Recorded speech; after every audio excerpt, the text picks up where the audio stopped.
Bienvenue dans cette petite vidéo de présentation du fichier de gestion de classe, donc EasyPeps. Alors, ce fichier se présente comme un tableur Excel. Il est réparti en différentes feuilles. Donc, les différentes feuilles sont journal de classe, cahier de code, VMA, CO, évaluation multiple, progrès, compétences évaluées, paramètres, planning annuel.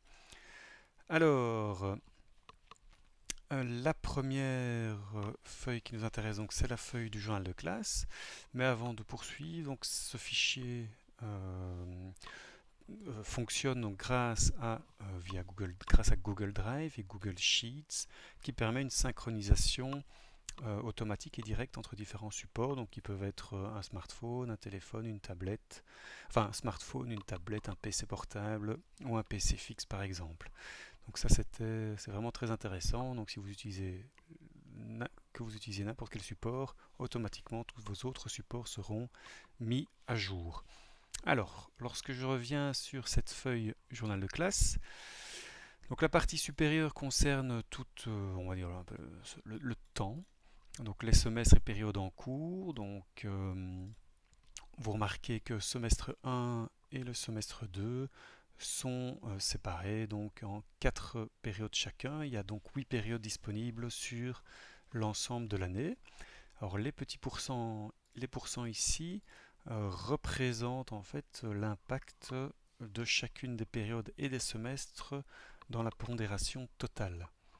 Donc par exemple pour l'année, ici le semestre 1 est à 0%, mais donc si le semestre 1 est à 40%, le semestre 2 est à 60%, et bien donc pour l'année, le semestre 1, tous les résultats du semestre 1 interviendront à raison de 40% dans le total de l'année, et le semestre 2 à raison de 60%.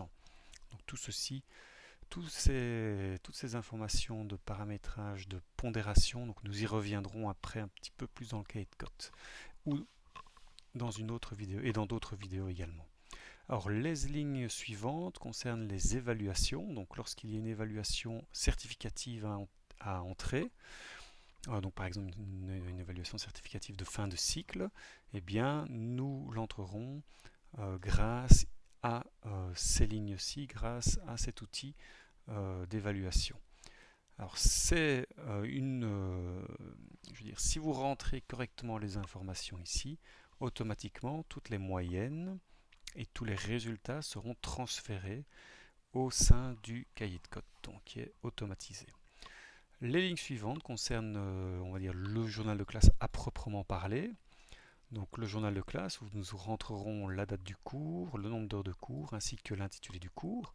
En faisant cela, vous allez avoir ici automatiquement, donc vos élèves seront automatiquement présents, donc il n'y a pas d'information en rentrée, mais rien ne vous empêchera de mettre qu'il est absent, qu'il a un certificat médical, etc. Mais nous reviendrons dans une prochaine vidéo sur tous ces paramètres. Le nombre d'heures de cours, eh bien, lui survient un petit peu là-dessus, puisqu'il est important, c'est lui qui va permettre en fait de gérer toute la pondération de chacune des périodes. Donc plus il y a d'heures de cours dans une période, au plus l'impact sur la moyenne sera importante. Alors les lignes ici dessous, donc ce sont toutes les informations qui concernent les élèves. Donc vous allez rentrer les noms et les prénoms, vous pourrez insérer les photos, on reviendra là-dessus dans une prochaine vidéo. Vous pourrez noter la classe de l'élève, sa date de naissance qui donnera l'âge de l'élève grâce à la date ci-dessus. Donc c'est une date qu'il faudra rentrer manuellement. Bon, généralement on le fait 2 fois par an, en septembre et en janvier, voire aussi en juin, donc pour connaître l'âge des élèves. La VMA moyenne donnera la VMA donc de l'élève. En fonction, là, il y a une relation en fait avec la feuille VMA ici en dessous. Groupe de course d'orientation, ça donnera le groupe de course de CO de l'élève, donc en fonction aussi, en lien avec la feuille CO que je vais présenter tout à l'heure. Au t-shirt, c'est une ligne, une colonne qui sera utile si jamais vous faites de la vente de t-shirts dans les écoles. Vous pourrez vraiment la masquer si vous n'en avez pas besoin. Alors, si nous allons un peu à droite, nous arrivons dans les statistiques de fréquentation. Donc, de participation ou de non-participation au cours. On peut voir des statistiques plus précises, donc pour des présents, des absents, certificats médicaux, etc. Dans la partie droite, c'est toute la gestion automatique des oublis de tenue qui interviendront dans la moyenne de l'élève. Donc là, on en reparlera lorsque je reviendrai en détail sur les paramètres. Tout à fait à droite, si vous voulez, il y a la partie technique, c'est toute la machinerie qui est derrière ce fichier. Alors la deuxième feuille, c'est le cahier de code automatisé. Alors ce cahier de code, il est réparti en différentes sections. Donc il y a la première qui concerne, on va dire, le premier semestre, la seconde le deuxième semestre, et enfin toute la partie ici à droite concerne les évaluations. Donc, toutes les évaluations de chaque semestre seront automatiquement rapatriées dans ce cahier de code automatisé, à condition donc que évidemment que l'évaluation soit correctement intégrée donc dans le journal de classe via l'outil que je vous avais présenté il y a quelques secondes. Alors, lorsque nous nous intéressons un petit peu plus à chaque période, on peut remarquer que P1, P2, P3, P4 sont reprises. Vous avez la possibilité de désélectionner des périodes que vous n'auriez pas envie qui ne devraient pas intervenir dans la moyenne, ou donc pour isoler les résultats d'une certaine période ou de plusieurs périodes. Libre à vous de choisir lesquelles.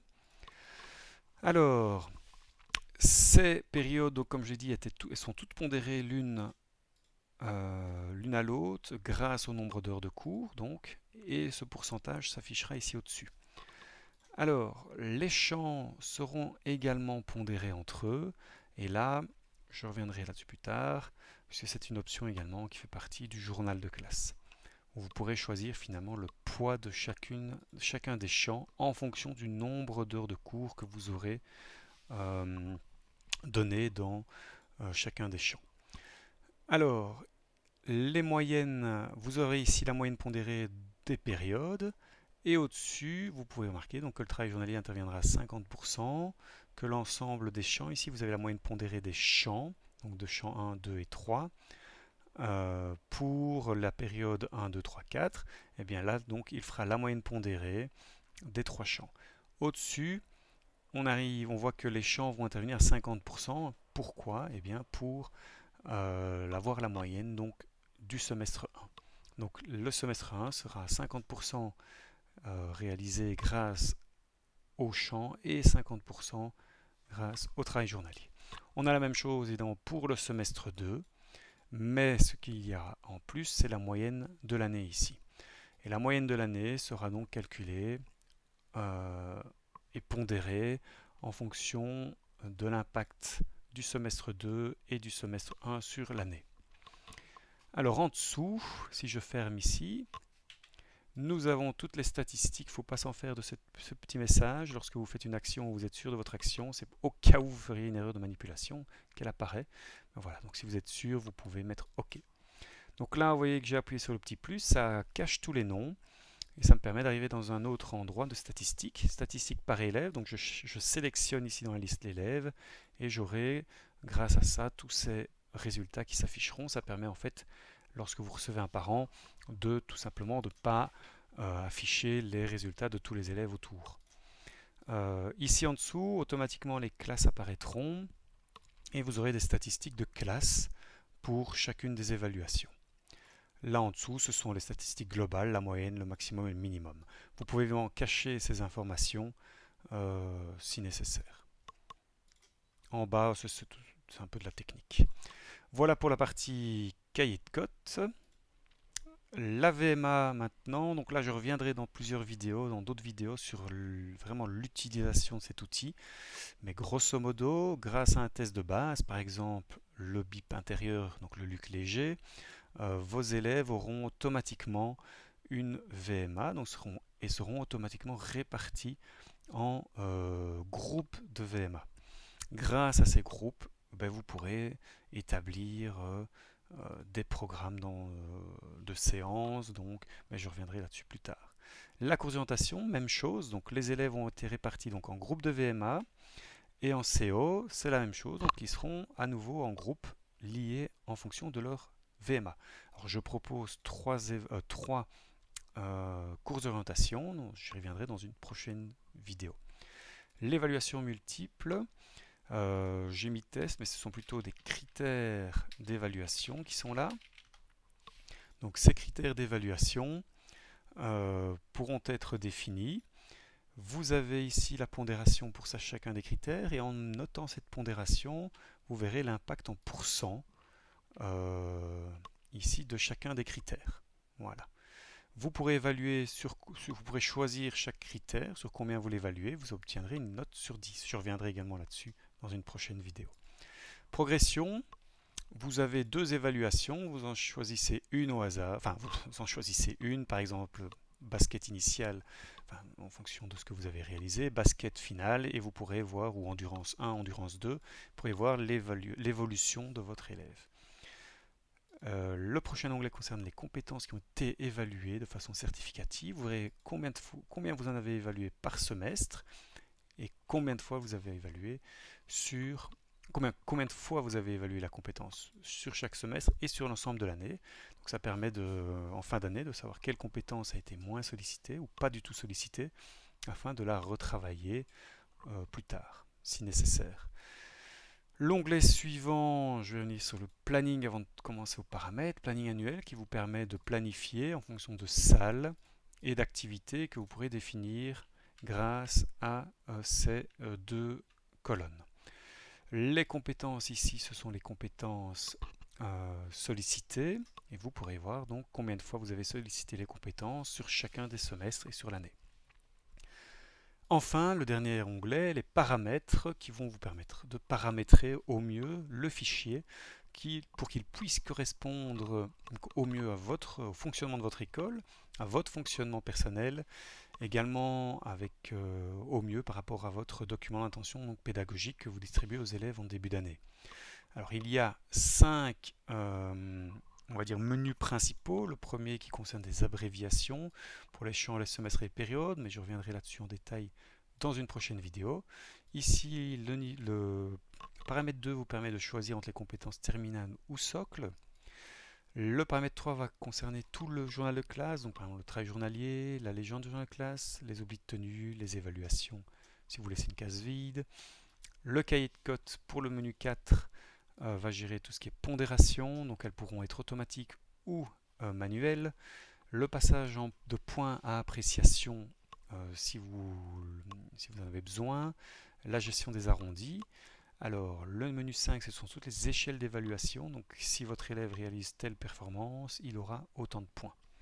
Et enfin, le point 6 concerne les versions du fichier. Donc, vous permettront de voir où on en est dans le fichier et quelles modifications ont été apportées depuis que vous avez reçu votre dernière version. Voilà pour la présentation de ce fichier. Elle est succincte, il y a beaucoup d'informations, mais donc je vais revenir là-dessus dans des prochaines vidéos. Je vais détailler en détail, je vais vraiment détailler chacune des feuilles, mais également donc montrer des exemples de cours avec évaluation, sans évaluation, comment évaluer un travail journalier, à quoi correspond ce fameux travail journalier, etc. Voilà, j'espère que ce fichier, que vous appréciez cette présentation. N'hésitez pas à venir me poser des questions si nécessaire.